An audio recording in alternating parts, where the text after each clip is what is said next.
Share করছি গতকাল সেহরির menu. তো প্রথমেই ছিল মাছ ভর্তা। আর মাছ ভর্তা আমার অনেক বেশি পছন্দের। আর এটা ছিল টাকি মাছ ভর্তা।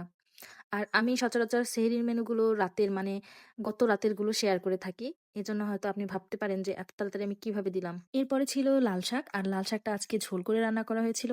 লাল শাকের ঝোল কিন্তু আমার অনেক বেশি পছন্দের। আর যেকোনো শাকের ঝোল আর এর সাথে যদি একটু ভর্তা থাকে তাহলে কিন্তু আরো জমে যায়। তো আমি শাকের ঝোলের সাথে নিয়েছিলাম আলু ভর্তা। আর আলু ভর্তা আর শাকের ঝোল দিয়ে মেখে খেতে কি যে মজা লাগছিল। তো তারপরে নিয়েছিলাম এই মাছের তরকারি। আর এটা ছিল একটা পুকুরের মাছ। এটার নাম আমি জানি না, তবে মাছটা খেতে বেশ ভালোই ছিল। আর মাছটার সাইজও বেশ বড় ছিল। তো আমি একটু করে ভাত, একটু করে মাছ, একটু করে ভর্তা দিয়ে মেখে খাচ্ছিলাম। আবার আমার অনেকে এই খাওয়াটা দেখেও অনেক কথা বলেন যে সবকিছু একসাথে কিভাবে খান। আসলে যার যেটা অভ্যাস সে সেভাবেই খাবে।